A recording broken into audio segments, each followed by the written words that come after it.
waa mbokk yi xibaaru diaspora ci Jolof TV ñu koy réaliser en collaboration avec Yokk Radio mu nekk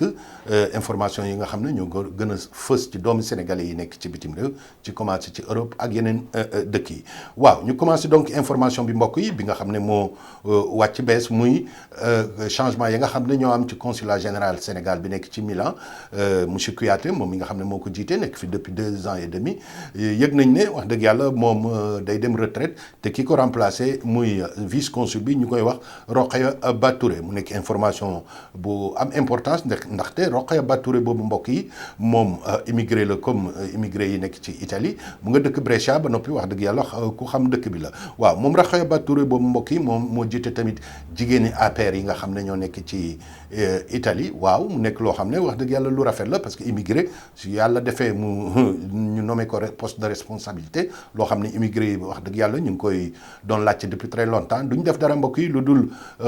di ko ñaanal jàmm di ko ñaanal réussite ci liggéey bi surtout nag mu nekk jigéen ba noppi nag di ñaan nag problème yi nga xam ne moom la Sénégal yi di vivre fii ci Italie maanaam mbirum consulat bi ñu am place bu rafet bu baax pour doomi Sénégal yi waaye aussi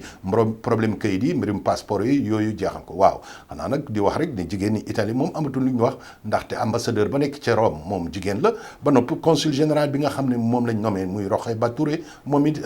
jigéen la kon nag duñ def dara di ko ñaanal bonne chance et bonne réussite dans sa nouvelle mission mbokk yi ñu dem ba Maroc nag xam ngeen da ngeen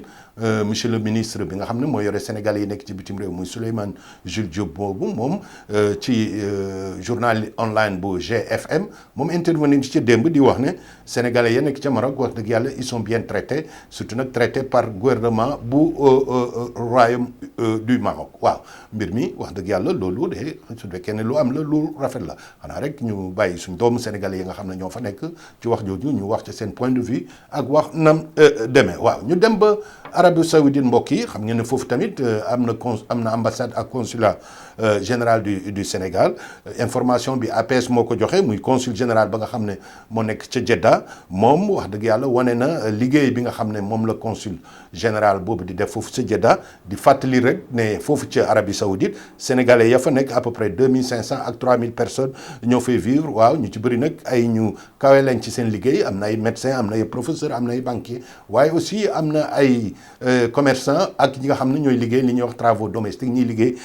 ci kër gi moom nee na wax dëgg yàlla moom consul général ba nekk ca Jeddah nee na consulat bi mu ngi yëngu pour sénégalais ya fa nekk te amuñ kayit mu jàppal leen pour ñu am kayit maanaam utal leen contrat de travail loolu ñuy wax sponsorisation parce que xam ngeen ne ci réew yu bëri pour ñu jox la kayit il faut nga wane ne am nga contrat de travail moom nag consul boobu nee na dina dox pour sénégalais yi amul kayit mu boole leen ak société yi pour ñu defal leen contrat pour ñu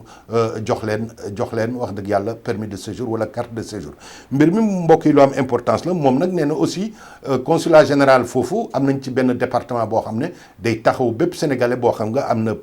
nga problème ak police ak problème de justice ñoom nee na département bi 100% seen temps ci loolu la ñuy liggéey waaw mbokk yi loolu de wax dëgg yàlla lu rafet la xanaa rek di ñaan noonu consulat général du Sénégal mel ca Arabie Saoudite waaw xanaa mu nekk rek benn spécificité wax na ko que yeneen consulat yi nga xam ne ñoo nekk ci Europe ak